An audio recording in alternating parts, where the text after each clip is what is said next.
அத்தியாயம் 1. நீங்கள் வாளியை தூக்கிக் கொண்டிருக்கிறீர்களா அல்லது ஒரு பைப்லைனை உருவாக்கிக் கொண்டிருக்கிறீர்களா? மறுநாள் காலையில் அவர்கள் வாளியும் கையுமாக ஆற்றை நோக்கி நடந்து கொண்டிருந்தபோது பாவ்லோ புருனோவிடம், எனக்கு ஒரு யோசனை பிறந்துள்ளது என்று கூறிவிட்டு, ஒரு சில சில்லறை நாணயங்களுக்காக நாள் முழுவதும் வாளியை தூக்கிக் கொண்டு அங்கும் இங்கும் ஓடிக்கொண்டிருப்பதற்கு பதிலாக ஆற்றிலிருந்து நம் ஊருக்கு ஒரு பைப்லைனை போட்டால் என்ன என்று கேட்டான். இதை கேட்டவுடன் புருனோ ஆணி எடுத்தாற்போல் அப்படியே நின்றுவிட்டான். என்ன சொன்னாய்? பைப்லைனா? இது யாரும் கேள்விப்படாத ஒன்றாக இருக்கிறதே என்று புருனோ கேட்டான். பைப்லைனில் பணம். உருவக கதையிலிருந்து. நீங்கள் எப்படி வாளியை தூக்கிக் கொண்டிருக்கிறீர்களா அல்லது ஒரு பைப்லைனை உருவாக்கிக் கொண்டிருக்கிறீர்களா? புருனோவை போல உங்களுக்கும் வேலை செய்யும் போது மட்டுமே பணம் அளிக்கப்படுகிறதா அல்லது நீங்கள் பாப்லோவை போல ஒரு முறை வேலை செய்துவிட்டு மீண்டும் மீண்டும் பணத்தை அறுவடை செய்து கொண்டிருக்கிறீர்களா? நீங்களும் பெரும்பாலானோரை போல இருக்கும் பட்சத்தில் வாலி திட்டத்தை தான் பின்பற்றிக் கொண்டிருப்பீர்கள். அதைதான் நான் பணத்திற்கு பண்டமாற்றாக நேரத்தை கொடுத்தல் என்று அழைக்கிறேன். அது எப்படி வேலை செய்யும் என்பது உங்களுக்கே தெரியும். 1 மணி நேர வேலைக்கு 1 மணி நேர ஊதியம், 1 மாத வேலைக்கு 1 மாத ஊதியம், 1 வருட வேலைக்கு 1 வருட ஊதியம்.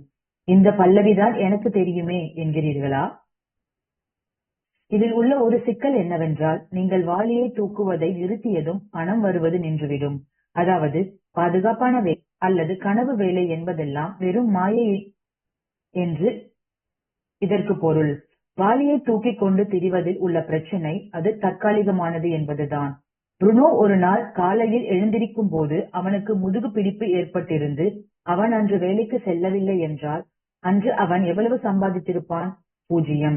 வேலை இல்லையா? அப்படியானால் பணமும் கிடையாது. வாளியை தூக்கிக் கொண்டு திரியும் எல்லா வேலைகளுக்கும் இது பொருந்தும். எந்த வேலைக்கு வழங்கப்பட்டிருக்கும் நோய்க்கால விடுப்பு மற்றும் இதர விடுப்புகளை நீங்கள் காலி செய்துவிட்ட பிறகு நீங்கள் வேலைக்கு செல்லவில்லை என்றால் உங்களுக்கு சம்பளம் கிடையாது. இதற்கு மேல் வேறு பேச்சு எதுவும் கிடையாது. இனியும் வாளியை தூக்க முடியாத நிலையில் இருக்கும் பல் மருத்துவர். இப்போது நாம் ஒரு உண்மை கதையை பார்ப்போம். என்னுடைய முந்தைய பல் மருத்துவர் மிக சிறந்த மருத்துவர். அவர் ஒரு நல்ல பெண்மணியும் கூட. வழியே தெரியாமல் பல்லை பிடுங்குவதில் வல்லவர் அவர். அவர் தான் விரும்பிய வேலையை செய்து வந்தார். தான் ஒரு நாளைக்கு எத்தனை மணி நேரம் வேலை செய்ய வேண்டும் என்பதை அவரே தீர்மானித்துக் கொண்டார். வாரத்திற்கு 3 நாட்கள் மட்டுமே அவர் வேலை செய்தார். மீதி நாட்களை அவர் தன்னுடைய குடும்பத்தோடு செலவிட்டார். அப்படி வாரத்திற்கு 3 நாட்கள் மட்டுமே அவர் வேலை செய்து வருடத்திற்கு $1,00,000 சம்பாதித்தார். எல்லாம் நன்றாகத்தான் போய்க் கொண்டிருந்தது. அவர் 40 வயதை நெருங்கிக் கொண்டிருந்த போது திடீரென்று ஒரு நாள் அவருக்கு கை விரல்களில் தீவிர வலி ஏற்பட்டது. அதனால் அவரால் தன்னுடைய பல் மருத்துவ பணியை தொடர முடியவில்லை. எனவே உள்ளூர் பல்கலைக்கழகம் ஒன்றில் ஒரு விரிவுரையாளராக அவர் சேர்ந்தார். அவர் ஒரு மருத்துவராக சம்பாதித்துக் கொண்டிருந்த பணத்தில் 1/3 பங்கு சம்பளமே இப்போது அவர் வழங்கப்பட்டது. அவருடைய தவறு ஏதுமின்றி அவருக்கு பிடித்தமான வேலை அவரிடமிருந்து களவு போய்விட்டது. பாதுகாப்பான வாளி தூக்கும் வேலை என்று ஒன்று கிடையாது என்று நான் ஏன் கூறினேன் என்பது இப்போது உங்களுக்கு புரிகிறதா? வாளி தூக்கிகளின் நிலை எவ்வளவு பலவீனமாக ஒன்றாக இருக்கிறது என்பதை உங்களால் பார்க்க முடிகிறதா? நேரத்தை கொடுத்து பணத்தை பெறும் திட்டத்தில் உங்களால் நேரத்தை கொடுக்க முடியவில்லை என்றால் உங்களுக்கு பணம் கிடையாது. பாப்லோ இதை வெகு சீக்கிரமாகவே புரிந்து கொண்டான். அவன் தன்னுடைய நேரத்தை செலவழிக்காமல் இருந்த போதும் தனக்கு தொடர்ந்து பணம் கிடைத்துக் கொண்டிருப்பதை அவன் உறுதி செய்து கொண்டான்.